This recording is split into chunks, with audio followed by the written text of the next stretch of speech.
We discussed the fact that there are three different types of chametz that have to somehow be dealt with.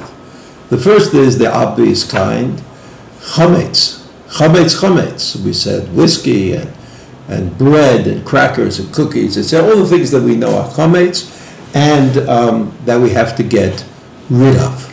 Either we get rid of them by physically getting rid of them, or a lesser kind of option, a less good option, is to sell the chametz be'en, because the selling of chametz itself is sometimes problematic. So unless there's a tremendous financial issue, we should try not to sell chametz be'en. At the other end of the spectrum is the chametz that's called nukshe.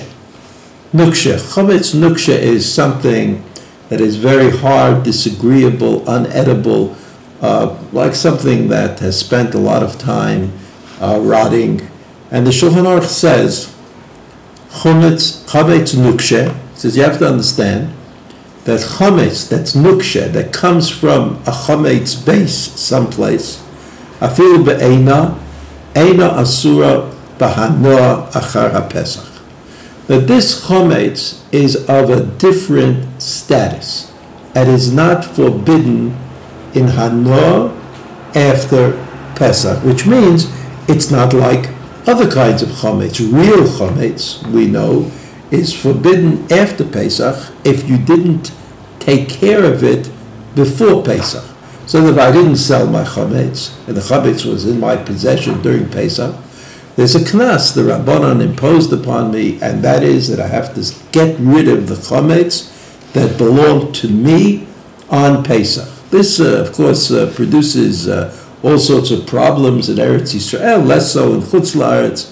By Eretz Yisrael, the owners of restaurants, the owners of stores, of grocery stores, of supermarkets, if they are Jewish, they have to get rid of the chametz in a reasonable mechiras chametz. This is not something that's easy to check on. It's not easy to know.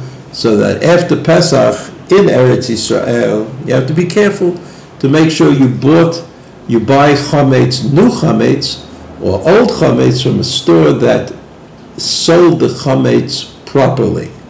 But the Gemara says, and then the Shulchan Aruch at the end of Tav Mem Zayin says that chametz nukshe.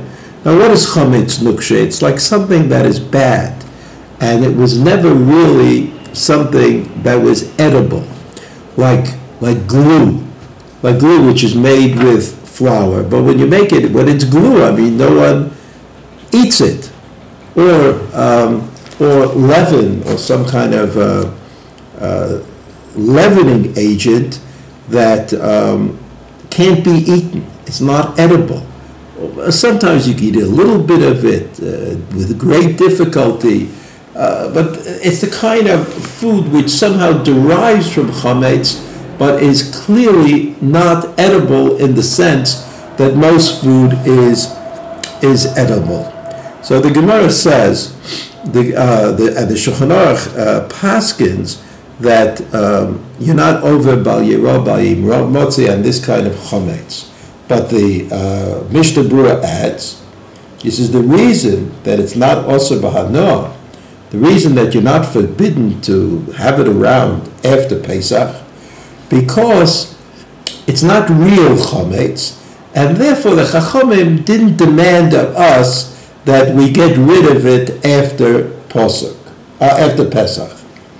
And the Magen Avraham said, according to the Mishnah Berurah, that if you're that kind of person who's willing to eat chametz nukshe after Pesach, you can do it. But he says, but in essence, the chametz nukshe is something that is not ra'ui la'achilo. It's not something that was ever an edible quality. And nevertheless, the Mishnah Berurah adds on and says that achilo, rov achronim say, achilo is osur.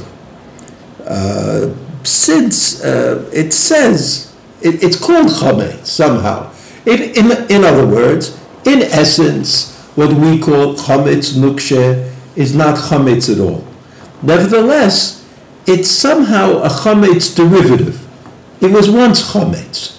And since it was once chametz before it became glue, or became something or it became paint, and it still is somehow associated with the chametz. So Chachamim didn't demand of us that we get rid of it after Pesach if we didn't do anything with it before Pesach.